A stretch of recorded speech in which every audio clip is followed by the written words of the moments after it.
नमस्कार दोस्तों, welcome back. आप देख रहे हैं कॉफी विद सुमित जैन। दोस्तों, बड़ी अच्छी खबरें आ रही हैं, वो भी पाकिस्तान से भारत को लेकर। अब ये बात तो इसलिए आपके साथ डिस्कस करनी बनती ही है कि हुआ क्या है। ओ भाई, हम बन रहे हैं सुपर पावर और वो बन रहे हैं भिखारिस्तान। ये मैं नहीं बोल रहा, ये पाकिस्तान के लीडर बोल रहे हैं। हिंदुस्तान और हम एक ही दिन में आजाद हुए। 15 अगस्त 1947 को सुबह 8 बजे दिल्ली में लॉर्ड माउंटबेटन ने इंडिया के गवर्नर जनरल का हल्फ उठाया और कराची में कायदे आजम मोहम्मद अली जिन्नाह ने हल्फ उठाया। एक ही दिन हम आजाद हुए। आज वो दुनिया की सुपर ताकत बनने के ख्वाब देख रहा है और हम दिवालियापन से बचने के लिए भीख मांग रहे हैं कि डिफॉल्ट न हो जाए हम लोग। ये किसके हाथों, कौन जिम्मेदार है उसका? घूमते फिरते फिर आएगी बात, सियासतदान जिम्मेदार है, हुकूमत नाकाम है। दीवार के पीछे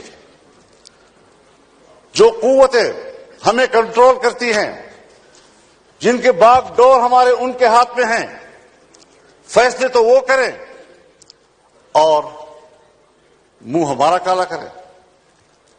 अवाम हमें गालियां दे, जिम्मेदार हमें ठहराएं।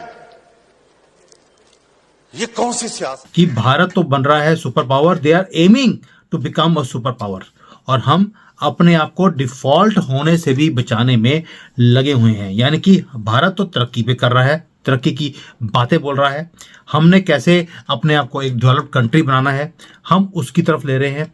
भारत अपनी पोजीशन को स्ट्रांग करता जा रहा है पूरी दुनिया में, और पाकिस्तान अलग थलग हुआ पड़ा है। कोई भी उसकी हेल्प करने के लिए सामने नहीं आ रहा। और भी हेल्प करने वाले दो ही तो लोग थे, एक सऊदी अरेबिया, एक चाइना। चाइना मर रहा है, सऊदी अरेबिया के पैसे खत्म हो गए हैं मदरसों को पैसे भेज भेज कर। अब वो भी भीख मांगने पे आ गया है। इसके ऊपर भी मैंने वीडियो ऑलरेडी बना दिया। यानी कि इनके दो माई बाप थे, चाइना और सऊदी अरेबिया, दोनों ही भिखारी हो चुके हैं। तो इनकी हेल्प करेगा कौन? आईएमएफ से पैसे मांगने जाते हैं तो पहले बोलते हैं वो कि भैया जो तुम्हारे पास इतने बड़े बड़े सीईओ हैं सारे टेररिस्ट ऑर्गेनाइजेशंस के, उन्हें एक एक करके खत्म करो तो ही पैसे मिलेंगे। जब ये उसमें से 10-15 लोगों को मार देते हैं, उसके बाद इन्हें थोड़े से भीख मिलनी शुरू होती है वर्ल्ड बैंक से या आईएमएफ से। अब जो इनका ये मौलाना है, वैसे तो फजलुर रहमान, आपको याद होगा जब इमरान खान अपनी मीटिंग्स करते थे या जलसे करते थे, उसके अंदर वो डीजल वर्ड एक यूज करते थे। वो इसी आदमी का नाम था, क्योंकि ये डीजल ईरान से स्मगलिंग करके ये अपने कंट्री में बेचने के लिए मशहूर है। क्योंकि ईरान से ये डायरेक्टली तेल नहीं मंगवा सकते, लेकिन वहां से क्योंकि स्मगलिंग करके सस्ता तेल आता है, तो ये आदमी जो आज ये बोल रहा है कि पाकिस्तान गरीब है, उसका रीजन ये खुद भी है कि स्मगलिंग करके देश को चलाने का काम ये करता था। और ये बात बोलता है कि भारत देखिए पिछले 10 सालों में सुपर पावर बन रहा है और हम कहां पे खड़े हैं। अब थोड़े दिन पहले एक मजेदार बात और आई, वो ये थी कि जो इनका नया सिलेक्टेड प्रधानमंत्री शहबाज शरीफ, उसने भी बोला कि जब हम भारत की तरफ देखते हैं, बांग्लादेश की तरफ देखते हैं, तो हमारी आंखें शर्म से नीचे झुक जाती हैं। चलिए, पहली बात तो ये मुझे खुशी है कि इनको शर्म आनी शुरू हो गई 1400 साल की क्रिएशन के बाद। कंट्री की नहीं बोल रहा हूं, इस कौम की बोल रहा हूं, क्योंकि ये इतने बेशर्म लोग हैं। आरजू जी तो कई बार बोलती हैं कि शर्म तो वो चीज़ है जो आती जाती रहती है, क्या फर्क पड़ता है, इज्जत भी और शर्म भी। और हम तो वैसे भी बुरा मानते ही नहीं कि अगर हमें कोई बेशर्म कर भी दे तो, क्योंकि हम तो बॉर्न ही बेशर्म हैं। तो ये तो इनकी कंट्री की हालत है। और ये अब इतना ओपनली आकर मीडिया में बोल रहे हैं, मीडिया में नहीं सॉरी, पार्लियामेंट में इसने स्पीच दी है। क्या दी है कि भैया आप हमारी नेबरिंग कंट्रीज को देख लो, वो कहां पहुंच रही हैं और हम अपने आप को बैंकरप्सी से बचाने में लगे हुए हैं। 1947 में दोनों कंट्रीज आजाद हुई। पहली बात तो ये, mister Fazlur Rahman the diesel, आप आजाद नहीं हुए थे, भारत आजाद हुआ था। आपकी तो सिर्फ क्रिएशन हुई थी हमारे ही लोगों की गलतियों के कारण। वैसे तो अच्छा हुआ उस वक्त मेजॉरिटी जो जिहादी थे हमारे देश से आपके पास धकेल दिए गए और हम भी बड़े खुश हैं। लेकिन ठीक है, अब पीछे आप छोड़ गए थे अपने कॉकरोचों को, उन्हें भी हम कुछ ना कुछ तो ठीक कर ही देंगे। अगर आपको ठीक करके रखा हुआ है मोदी जी ने 10 सालों में, इनको जिहादियों को भी हम ठीक कर देंगे, आप परवाह मत कीजिए। आप जो वहां पर हिंदुओं के साथ कर रहे हैं, हम यहाँ पर मुसलमानों के साथ अब शुरू करने वाले हैं। ये हम भी छोड़ेंगे नहीं। रीजन भी, कई बार लोग कहते हैं कि जो दूसरों ने आपके साथ किया होता है आपको भी वही फॉर्मूला अपनाना पड़ता है। और चाइना से भी हमने सीख लिया कि आप जैसे कॉकरोचों को कैसे सीधा किया जाता है, तो हम वो काम कर लेंगे। वो मैटर नहीं है। मैटर ये है कि आपकी आज़ादी नहीं हुई थी, आपकी क्रिएशन हुई थी। आज़ाद तो भारत हुआ था। अब उसके बाद हमने भी बड़े धक्के खाए, जैसे आप आज खा रहे हो। 2014 तक हम भी धक्के ही खाते रहे, लेकिन अब जाकर हमने भी तरक्की देखनी शुरू करी है। हमने भी सपने देखने शुरू कर दिए एक ग्लोबल सुपर पावर बनने के। और आप हो भीख का कटोरा लेकर, मिस्टर पाकिस्तान, मिस्टर डीजल, आप भीख का कटोरा लेकर दुनिया में जाते हो कि हे अल्लाह के नाम पे कोई भीख दे दे बाबा। लेकिन आपको भीख भी मिलनी बंद हो गई है। और इसके लिए रिस्पॉन्सिबल कौन है? रिस्पॉन्सिबल तुम हो, ये मौलाना मिस्टर फजलुर रहमान, जो डीजल चोरी कर करके देश में बेचता था ताकि तुम्हारी जेबें भरती रहे। और तुम्हारे मंत्री वो फवाद चौधरी, वो बोलता है कि we are with Rahul Gandhi. ओ भाई, तुम्हारा हमारे देश में लेना देना क्या है? मतलब कि अपना देश चलता नहीं है और फजूल की आपने सपोर्ट शुरू कर दी वो राहुल गांधी को। यानी कि गधों को गधे ही अच्छे लगते हैं, इसलिए आपके जो सारे लोग हैं वो गधा मिस्टर राहुल गांधी को सपोर्ट करते हैं। दोस्तों, आप सोच के देखिए कि एक कंट्री का हाल क्या, खुद भीख पे रह रहे हैं, अभी भीख मांग रहे हैं दुनिया से। आईएमएफ के बाद दोबारा चले गए कि भैया अगर आपने पैसे नहीं दिए तो हमारे कंट्री के अंदर डिफॉल्ट हो जाएगा, हमें तो इमीडिएटली पैसे आपको रिलीज करने पड़ेंगे। और ये जो लीडर है ये क्या बोल रहा है? ये आज ये बोल रहा है कि जी जो इलेक्शन हुए ना हमारे कंट्री में, वो भी फेयर नहीं थे, वो भी गलत थे, वो भी आर्मी ने करवाए और आर्मी जिसको जिताना चाहती थी उसी को जिताया। ऐसे इलेक्शंस का फायदा क्या है? मैं तो बड़ा सेटिस्फाइड नहीं हूं इस इलेक्शन से। ये इलेक्शंस ऐसे थे कि जो हार गए वो सेटिस्फाइड नहीं है और जो जीत गए वो अपसेट हैं।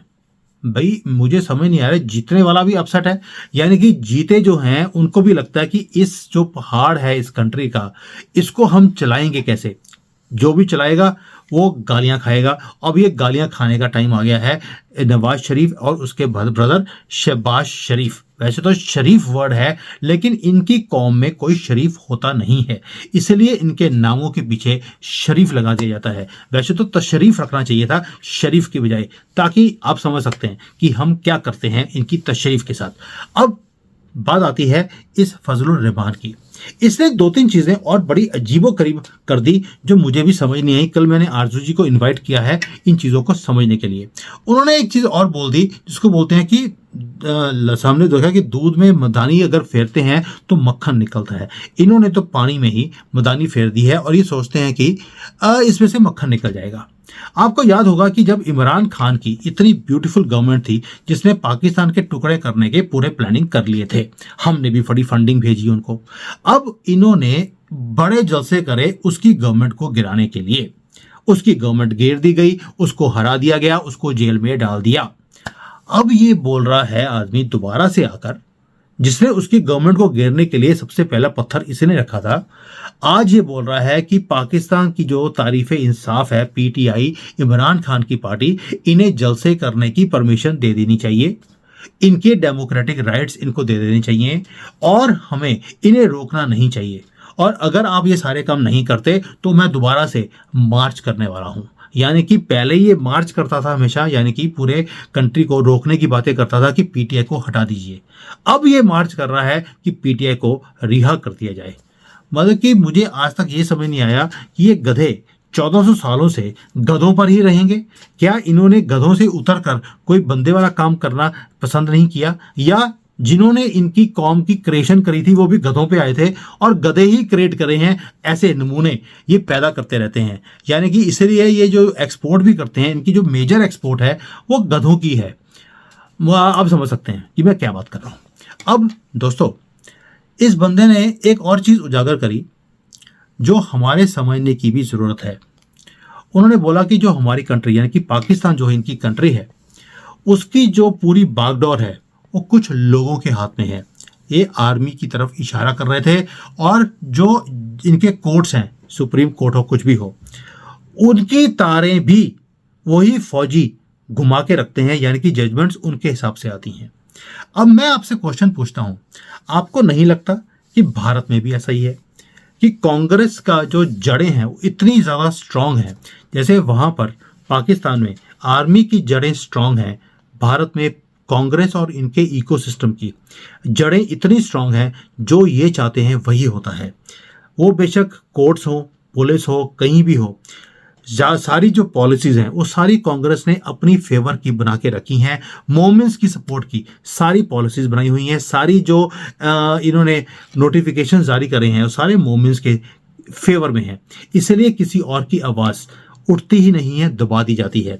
पाकिस्तान के अंदर भी ऐसा है। जो ऑपोजिशन लीडर्स हैं वो तब तक बोल सकते हैं जब उनके अंदर चाबी भरी जाती है आर्मी की तरफ से। चाबी बंद, बंदर भी अपना खेल करना बंद कर देता है। कांग्रेस के टाइम पर भी ऐसा ही होता था, आज भी उनकी जड़ें बहुत ज़्यादा तेज हैं। तभी पाकिस्तानी जो चीख रहे हैं आज की डेट में, हम 2014 तक हम भी ऐसे ही चीखते रहे। आज हमारी आवाज़ बुलंद है कांग्रेसियों की। भाई वो आवाज़ को अपना मुंह बाद में खोलते हैं, हमारी हंसी पहले निकलनी शुरू हो जाती है। यानी कि पाकिस्तान हमारे से अभी भी 10 साल तो कम से कम पॉलिटिकल सिनेरियो में 10 साल पीछे चल रहा है। दोस्तों, पाकिस्तान की जो हालत है इसके लिए कोई भी और जिम्मेवार नहीं है। इसकी ना तो आर्मी जिम्मेवार है, ना उनकी गवर्नमेंट के लोग जिम्मेवार हैं, कोई भी जिम्मेवार नहीं है। जिम्मेवार है उनकी पब्लिक, जिन्होंने ऐसे चीज़ों के खिलाफ कभी आंदोलन नहीं किया, कभी बाहर नहीं निकले, और निकले भी तो इन्होंने अगर सामने धांधली हुई भी है तो उसके खिलाफ कभी आवाज़ ही नहीं उठाई। ये लोग सिर्फ जब पैसे मिलते हैं तभी शाहीन बाग जैसे काम करते हैं, क्योंकि वहाँ पे फ्री में इनको बिरयानी मिलती है, गधे का इनको जूस मिलता है, अदरवाइज ये बाहर घर से नहीं निकलते हैं। और भारत के अंदर भी, हमारे यहाँ पर भी यही हाल है। मोदी जी को हटाने के लिए तो लोग सड़कों पे आकर यहाँ पर कभी शाहीन बाग कर देंगे, कभी आंदोलन कर देंगे, कभी कुछ कर देंगे, और वोटिंग करने के लिए भी पहुँच जाएंगे, लेकिन मोदी जी की सपोर्ट के लिए कभी भी बाहर नहीं निकलते हैं। दैट मीन्स जो हालत पाकिस्तान में है वही हालत भारत में भी है। इसलिए कसूरवार हुक्मरान, जिसको हम गवर्नमेंट के लोग होते हैं या पावर सर्कल्स हैं, वो रिस्पॉन्सिबल नहीं होते, रिस्पॉन्सिबल हम हैं। और पाकिस्तान आज अगर फाइनेंशियल क्राइसिस से अपनी आइडेंटिटी को बचाने के लिए या पहचानने के लिए अगर जूझ रहा है, उसकी रिस्पॉन्सिबिलिटी उनकी कंट्री के लोगों के ऊपर आती है। और भाई जो लोन है वो तो लिए आपके हुक्मरानों ने, लेकिन चुकता आपको कर रहे हैं। वो तो निकल जाएंगे पैसे लेकर किसी फॉरेन कंट्री में। आपको क्या लगता है ये 24 के इलेक्शन हारने के बाद सबसे पहले राहुल गांधी क्या करेगा? वो जाएगा बैंकॉक में, क्योंकि भाई 2 महीने से उसने छुट्टी नहीं ली है, 2-3 दिन की। वो जाएगा बैंकॉक, वहाँ पर मेडिटेशन करने के लिए, और उसके बाद जाएगा नानी के घर मसाज कराने के लिए। फिर जाएगा यूके में, जहाँ पर शायद उसकी कोई सीक्रेट वाइफ, जो मैंने सुना है 1-2 बच्चे भी हैं उसके, वो वहाँ पर जाएगा उसके पास कुछ टाइम बिताने के लिए। और वहाँ पे जो उसने कंपनियां खोली हुई हैं, अरबों रुपए उसने जमा कराए हुए हैं, उनका देख रेख करने के लिए कि भाई अब मुझे ये फंडिंग कहाँ पर भेजनी है और कैसे इसको मल्टीप्लाई करना है। तो ये सारे काम वो इस इलेक्शंस के होने के बाद करेगा। लेकिन ये जो सारे काम है, अगर मेरे जैसे बंदे को सारी इंफॉर्मेशन है कि वो क्या करने वाला है, क्या हमारी एजेंसीज के पास नहीं पता है, तो इसके ऊपर एक्शन क्यों नहीं लिया जाता? ये वक्त बताएगा। लेकिन एक्शन वो बाद में लेंगे। हमने गवर्नमेंट के ऊपर कितना प्रेशर डाल दिया कि वो एक्शन लें। हमारी तरफ से भी प्रेशर नहीं है, शायद इसमें हमारे जैसे लोगों का भी कसूर है, हमने भी इन चीज़ों को उजागर नहीं किया। मैंने अगर उजागर किया भी था तो पूरा जो इकोसिस्टम है उसने मेरी वीडियोस के ऊपर स्ट्राइक लगवाकर वो वीडियोस को डिलीट करवा दिया गया, ताकि कोई रिकॉर्ड ही ना रहे। और जिन्होंने सुना था वो भूल जाते हैं। 1 हफ्ते के बाद तो लोगों को मेमोरी याद नहीं रहती कि भी हमने क्या सुना था और किससे सुना था। तो ये दोस्तों, ये जो पाकिस्तान की मज़ेदार वीडियो थी, इसलिए मैंने बनाई आज कि वहाँ पे रोना ऊपर से और धोना नीचे से, यानी कि जो शरीफ है उनकी तशरीफ के ऊपर डंडे लगने शुरू हो गए हैं इन्हीं की सपोर्टर्स के थ्रू। और ये गवर्नमेंट के ऊपर प्रेशर डालने का एक तरीका है, और उन्हीं के पार्लियामेंट में खड़े होकर अपनी ही कंट्री को क्रिटिसाइज करना और भारत जैसे सुपर पावर को सुपर पावर दिखाना, ये फजलुर रहमान जैसे देशद्रोही और डीजल चोर ही बोल सकते हैं। हमें भी खुशी है कि उनके देश में, चलो देर से अकल आई, इस गधे को अकल तो आई। तो दोस्तों, ये है आज का पाकिस्तान और ये है आज का और फ्यूचर का सुपर पावर भारत, जो पाकिस्तानी के लीडर्स को पार्लियामेंट में खड़े होकर बोलने के लिए मजबूर कर रहा है। एंजॉय कीजिए इस वक्त को जो हमें देखने को मिल रहा है। हम भी तरस रहे थे 75 सालों से, कब हमें इज्जत मिलनी शुरू होगी दुनिया में। और जब दुश्मन आपको इज्जत देना शुरू कर दे, इसका मतलब है आपकी डायरेक्शन सही है। एंजॉय कीजिए। भारत माता की जय। गर्व से बोलिए जय श्री राम। Hi there.